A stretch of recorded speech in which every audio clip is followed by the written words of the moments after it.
Hai guys, sesuai dengan judulnya, di video kali ini gua kembali akan membahas beberapa berita yang sedang hangat diperbincangkan di dunia K-pop. So, gak perlu berpanjang lebar lagi, langsung aja kita masuk ke topik pembahasannya. Berita pertama yang ingin gue bahas di video kali ini adalah berita yang trending beberapa hari belakangan yang datang dari mantan anggota SNSD Jessica Jung. Ada apa? Mari kita cek dulu faktanya berdasarkan portal berita Pancave di Instagram yang berjudul "Potongan dari buku terbaru Jessica Jung Bright tersebar buat publik berspekulasi membahas relasinya dengan anggota SNSD."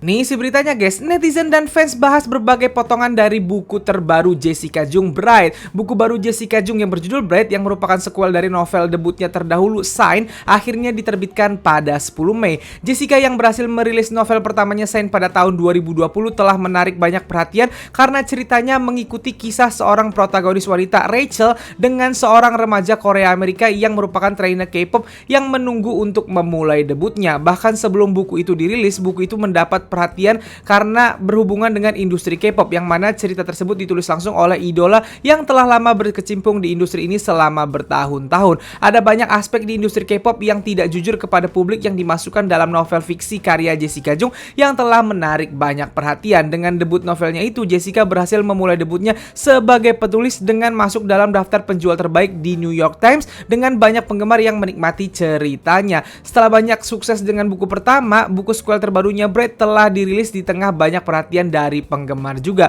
Segera setelah buku kedua dirilis, para penggemar turun ke media sosial untuk membagikan banyak kutipan dari buku baru Jessica dan mengomentari pemikiran mereka tentangnya, termasuk kontrak idol 10 tahun di industri dan banyak lagi. Alasan khusus mengapa banyak netizen dan penggemar mengumpulkan perhatian kepada buku terbaru Jessica adalah karena ada konten yang mencerminkan apa yang terjadi pada Jessica selama fan meeting beberapa tahun yang lalu. Selain itu, banyak penggemar percaya Jessica juga mencoba mencerminkan apa yang terjadi padanya dan SNSD setelah dia dikeluarkan dari grup beberapa tahun silam dalam karya tulis terbarunya tersebut. Nah, jadi itulah isi beritanya guys. For your information dulu, Jessica Jung dulunya adalah anggota SNSD. Yap, SNSD itu debut bersembilan atau anggotanya 9 orang. Lalu Jessica akhirnya keluar di tahun 2014. Penyebab keluarnya Jessica sampai detik ini masih menjadi misteri besar dalam dunia K-pop gitu. Gak ada yang bener-bener tahu alasannya apa, bahkan Soan atau fansnya SNSD sendiri. Nah, di tahun 2020 kemarin Jessica sempat mengeluarkan novel yang berjudul Sign gitu. Tapi saat novel itu dikeluarkan, novelnya sempat jadi kontroversi juga karena ceritanya seolah-olah menceritakan Jessica saat masih trainee dulu gitu. Walaupun novel tersebut sudah disebutkan atau dipastikan ceritanya fiksi gitu. Jessica bilang kalau ceritanya adalah cerita fiksi, dan sekarang Jessica mengeluarkan lanjutan atau sequel dari novel Sign itu yang berjudul Bright gitu. Dan lagi-lagi novel ini menjadi kontroversi guys. Kenapa jadi kontroversi? Karena isinya, sekali lagi, novelnya disebutkan oleh Jessica sendiri bahwa novelnya fiksi ya. Fiksi berarti tidak nyata gitu. Tapi ceritanya seolah-olah mencerminkan apa yang terjadi oleh Jessica dan juga SNSD, tapi dari sudut pandang Jessica-nya gitu. Nama pemeran utama di novel itu adalah Rachel gitu, tapi ceritanya mirip sama SNSD. Salah satunya yang paling mirip, nanti kalian bisa lihat, gue bacain beberapa potongannya gitu. SNSD itu kan nama grupnya adalah Girls' Generation gitu. Nah, sedangkan di novel tersebut grupnya si Rachel ini bernama Girls Forever. Mirip kan, Girls' Generation, Girls Forever gitu. Dan sama-sama digambarkan beranggotakan 9 orang gitu. Jadi fiksi tapi kayak nyata gitu. Jadi orang-orang banyak terbelah nih. Di Twitter gue lihat ada banyak yang berantem gara-gara isi konten dari novelnya Jessica ini, karena seolah-olah novelnya menunjukkan kejadian dari kacamatanya Jessica dan membuat anggota SNSD-nya seolah-olah terlihat buruk gitu, atau SM Entertainment-nya juga terlihat buruk gitu karena novel tersebut dari sudut pandang Jessica. Padahal sekali lagi gue tekankan ya, novelnya dibilang fiksi gitu. Jadi nggak ngerti nih, ini cerita beneran masa lalu yang dikasih bumbu atau emang fiksi seutuhnya kan? Nah, sekarang gue mau ngebacain beberapa bagian dari novelnya Jessica yang baru, yang Bright, yang tersebar di media sosial dan memunculkan kontroversi. Nih guys, yang pertama, Tuan Han menghela nafas. Tadi malam 8 anggota Girls Forever lainnya datang kepada kami. Mereka mengatakan mereka dibutakan oleh fashion line Anda. Dan mereka mengatakan mereka tidak akan pergi ke konser LA selama Anda pergi juga. Pada saya, dia meminta maaf, bahunya turun. Maaf Rachel, tapi jika gadis-gadis itu tidak mau berbagi panggung denganmu, kami tidak bisa melihat tempatmu untuk grup lagi. Si potongan tersebut kayak menceritakan apa yang terjadi dengan Jessica di akhir-akhir masa dia bersama SNSD gitu. Nama grupnya Girls Forever gitu. Terus di sini dibilang mereka mengatakan mereka dibutakan oleh fashion line Anda. Kita semua tahu Jessica keluar dari SNSD karena mengejar cita-citanya di bidang fashion. Dia buka usaha di bidang fashion gitu. Dan di sini kan seolah-olah kayak ada kata-kata, maaf Rachel, tapi jika gadis-gadis itu tidak mau berbagi panggung denganmu lagi, maka kami tidak bisa melihat tempatmu untuk di grup lagi gitu. Jadi seolah-olah dalam cerita ini Rachel itu dibuang sama teman-teman segrupnya gitu. Teman-teman segrupnya nggak pengen lihat dia lagi gitu. Sekali lagi ceritanya fiksi, gue tekankan berulang-ulang, sekali lagi ceritanya fiksi, tapi seolah-olah menggiring opini bahwa itu cerita aslinya Jessica. Itu yang jadi kontroversi. Lalu ada lagi nih guys potongan ceritanya. Sejak hari DB menendang saya keluar, saya tidak pernah berhubungan dengan mantan teman satu grup saya. Masih perih memikirkannya, tapi rasa sakitnya berkurang setiap hari. Lalu sungguh aneh untuk berpikir bahwa tidak akan pernah ada foto kami bersembilan lagi di dalamnya. Hatiku menegang memikirkan itu dan aku harus menelan gumpalan di tenggorokanku. Nah, jadi itulah beberapa bagian dari novel breaknya Jessica yang muncul di internet gitu. Sebenarnya ada lebih banyak lagi, kalian bisa cek sendiri di portal berita Pancave-nya. Nggak gue bacain semua karena panjang banget bagian-bagian yang beredar gitu. Cuman intinya seperti yang gue bilang tadi, novelnya sudah ditekankan fiksi, tapi ceritanya, sekali lagi, ceritanya seolah-olah cerita nyata Jessica gitu. Nah, yang jadi masalah adalah dalam cerita tersebut ada beberapa bagian yang seolah Jessica itu nyindir atau apa ya bahasanya ya, nyerang anggota SNSD grup lamanya gitu. Padahal banyak yang percaya bahwa setelah Jessica keluar pun member SNSD itu masih kepingin Jessica sebenarnya ada gitu. Kayak waktu konser pertama tanpa Jessica itu diperlihatkan mereka nyanyi Into the New World kalau gua nggak salah ya, koreksi kalau gua salah, lagu apa gitu, sambil bener-bener nangis mereka gitu karena kehilangan satu anggota yang sudah lama bersama mereka gitu. Bahkan beberapa kali anggota SNSD itu keceplosan bersembilan ngomong gitu. Mereka masih belum terbiasa ngomong berdelapan gitu. Jadi ya kan sekarang selalu gitu. Ini bukan cuma SNSD ya, grup manapun yang ada anggotanya keluar akan selalu terbagi fansnya jadi OT full sama OT yang berkurang. Nah, khusus untuk SNSD kan awalnya 9, sekarang ber-8 gitu. Selalu ada OT 9, ada OT 8 gitu. OT 9 sih kepinginnya kalau bisa Jessica kembali gitu atau SNSD reuni lagi gitu. Sedangkan OT 8 itu yang kaum yang udah move on, yang ya udah nggak usah disangkut pautin lagi gitu. Mereka udah bahagia ber-8 gitu. Dan ini yang bikin agak sedikit ada keributan kecil sampai trending sih. Sebenarnya nggak kecil juga keributannya, sampai trending di Twitter gitu. Jadi intinya ada masalah di sana, tapi sampai sekarang nggak pernah ada pihak manapun yang buka suara, termasuk SM Entertainment. SM Entertainment walaupun udah ada bahasanya riak-riak kecil gini, ada keributan di antara para fans, Jessica dianggap spill versi dirinya sendiri gitu. Pihak SNSD dan pihak SM-nya juga tidak pernah membicarakan ini, tidak pernah memberikan alasan pasti kenapa Jessica keluar gitu. Jadi ya itu beritanya gitu. Sampai sekarang gue pribadi nggak ngerti permasalahannya apa, dan gue harap sih fans sih jangan berantem gitu. Kalau mau tetap dukung Jessica ya udah gitu, mau tetap dukung SNSD ya udah, mau dukung mereka bareng-bareng ya udah gitu ya. Intinya nggak usah berantem gitu. Cukup kalau emang itu rahasia ya jadi rahasia aja, yang nggak perlu kita semua debatkan sih gitu. Dan semoga para pembaca novelnya Jessica ini bisa bener-bener mikir kalau ini fiksi, pokoknya ini bohongan, nggak ada hubungannya sama Jessica ataupun SNSD gitu, semoga. Oke, berita terakhir yang ingin gue bahas datang dari bias gue, the biggest girl group in the world. Siapa lagi kalau bukan Blackpink, yang baru saja mencetak prestasi, entah ironi, gue juga bingung. Nih gue kutip dulu faktanya berdasarkan situs wowkeren.com yang berjudul Few Dance Practice How You Like That Blackpink kalahkan MV resmi, ini kata netizen. Nih si isi beritanya guys. Pada Juni 2020, Blackpink merilis video musik How You Like That. Comeback itu sangat sukses, segera memecahkan 3 Guinness World Record. How You Like That kembali menjadi pembicaraan usai view video musiknya dikalahkan oleh video Dance Practice. Yap, musik videonya udah kalah sama Dance Practice ya. Video musik How You Like That mengumpulkan 86,3 juta view di YouTube dalam 24 jam pertama setelah dirilis. Saat berita ini tulis, MV-nya telah meraup sebanyak 1.087 juta view. Menyusul kesuksesan lagu baru tersebut, Blackpink merilis video Dance Practice untuk How You Like That pada 6 Juli 2020. Video Dance Practice tersebut juga meraih kesuksesan besar dengan orang-orang berbondong-bondong menonton video tersebut untuk mempelajari koreografinya. Bahkan saat ini video tersebut memiliki lebih banyak view daripada video musik resminya.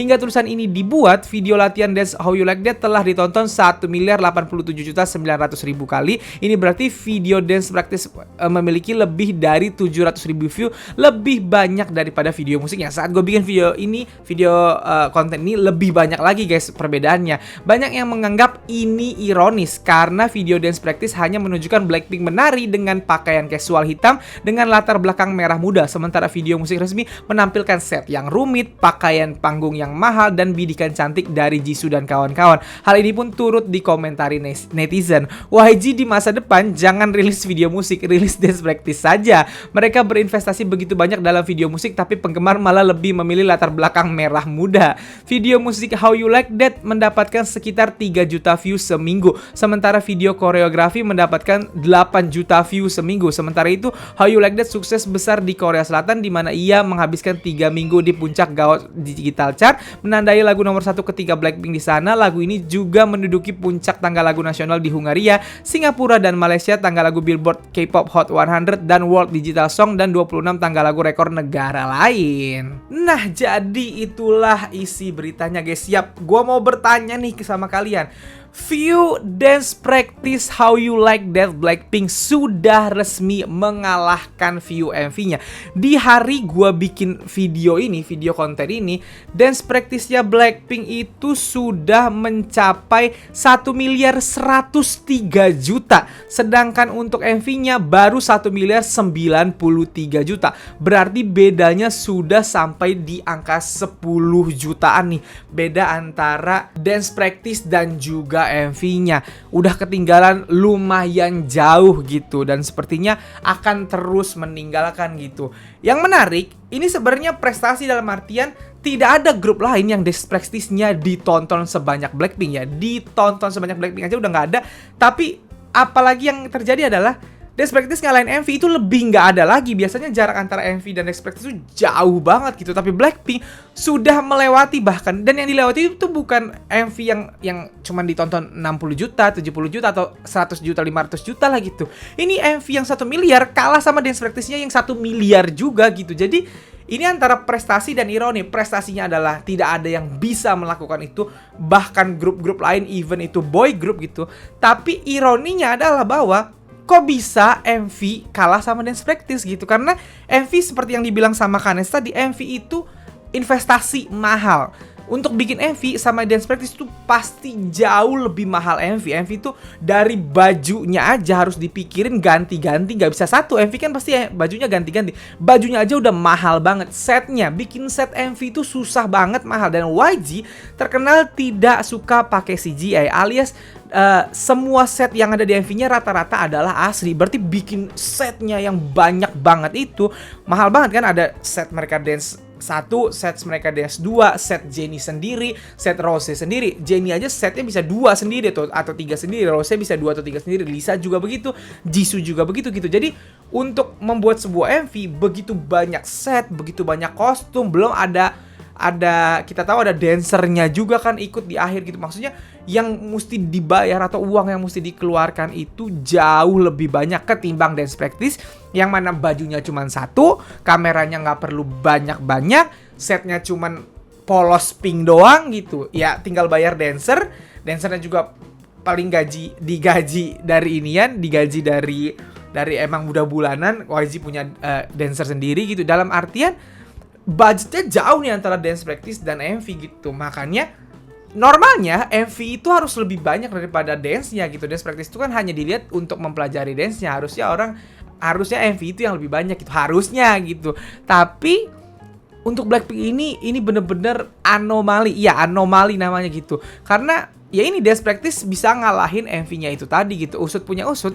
Gue sempet nanya ke beberapa orang, utamanya anak-anak itu suka banget muterin How You Like That yang dance gitu. Mereka entah kenapa, sebenarnya ini bukan cuma fans ya, anak-anak tuh terutama anak-anak tuh kan suka ngeliat Blackpink nari-nari gitu aja kayaknya, karena full nari-nari doang kan gitu. Anak-anak banyak yang ikut muter juga, dan gua tanya teman gue yang Blink juga, mereka juga suka ternyata muterin dance itu gitu, karena nggak tahu, enak aja kayaknya ngeliatnya, warnanya pink gitu, terus ngeliat mereka nari tuh lucu kali ya bagi orang-orang gitu. Kalau gue pribadi, gue jujur gue masih lebih sering muter MV-nya gitu. Gue nggak terlalu sering muter dance practice-nya gitu. Gue lebih sering muter MV atau muter live performers-nya langsung yang mereka nyanyi langsung gitu, bukan dance practice-nya gitu.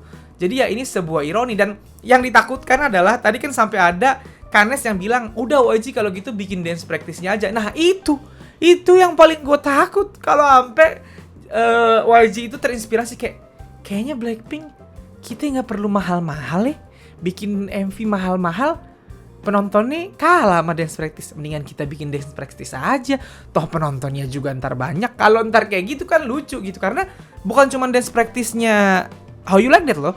Sekarang itu Lisa yang Money itu kan cuma dikeluarin special performance-nya, itu lebih tepatnya kayak dance practice juga lah special performance itu gitu. Dan itu kayaknya udah mau ngalahin MV Lisa yang La Lisa gitu. Money hampir ngalahin Lisa gitu. Kalau sampai Money nanti juga ngalahin La Lisa yang merupakan MV, sedangkan Money itu bukan MV ya, cuman special performance yang lebih murah budgetnya, terus How You Like That juga ngalahin, gue takut beneran terinspirasi, karena agensi kan nyari cuan utamanya. Kalau misalnya mereka bisa merilis comeback-nya Blackpink tanpa modal yang mahal tapi hasilnya wah, penontonnya banyak, pasti lebih mantap kan?